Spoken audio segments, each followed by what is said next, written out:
Дараагийн мэдээг танилцуулъя. Бидний бодож байснаас хамаагүй эрт хүнтэй нохоо амьдарч гисэн тухай судалгааг гаргасан байна. За өөрөөр хэлбэл энэхүү судалгаанаас үзэхэд бидний бодож байснаас 50000 жилийн өмнө нохоо хүнтэй хамт хүний нийгэмтэй хамт нэгдэж амьдарч ирсэн ийм судалгааг гаргасан байна. Европ, Аз төвд гэрийн тэжээмэл нохойн хамгийн эртний мэдэгдэж буй генетикийн нотлохыг 2 шин тусдаа судалгаагаар илрүүлсэн байна. За эдгээр нь 15000-аас 14000 жилийн өмнөх буюу бусад генетикийн судалгаанаас ойролцоогоор 5000 жилийн өмнөх судалгааны олдоц болж байна. За энэ болвол гэрийн тэжээмэл нохооны талаар бидний мэдэж байгаа хамгийн тодорхой эртний нотлохоо юм гэж Их Британий Лондонгийн Фрэнсис Киркийн хүрээлэнгийн генетик судлаач судалгааг хамтран хийсэн Brontos Scotland хэлсэн байна.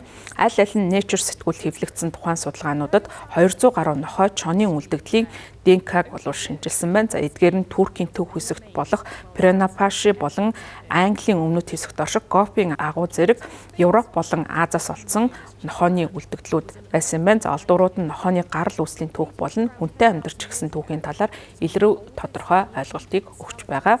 Мөсдөлгийн сүүл үед нохой саарл чоноос тасалж шин төрөл зүйл болсон гэдгийг эрдэмтэд эртнээс мэддэг байсан ч гэсэн энэ шилжилтийн цаг хугацаа яг хизээ за мөн тухайн үедээ нохой ямар дүр төрхтэй байсан нууц хэвээр байгаа. Нохойг өвөрмөц хэсгүүдийг нь ялгадаг эртний нохойн ДНК-г судалдаг чиглэлээр гарсан дэвшил нь одоо тодорхой байдлыг бий болгож байна.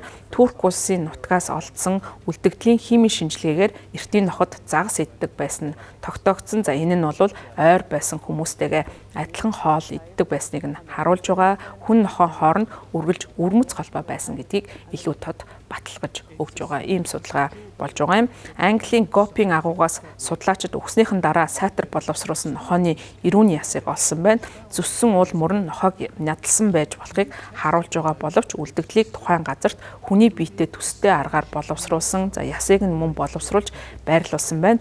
За энэхүү давхцал нь нохойг энгийн амьтан шиг тухайн үедээ хүмүүс харьцдаггүй байсныг илүү дотно магадгүй бэлэгдлийн нийгмийн үүргийг гүйцэтгэж байсныг нь тухайн судалгаа харуулж байгаа.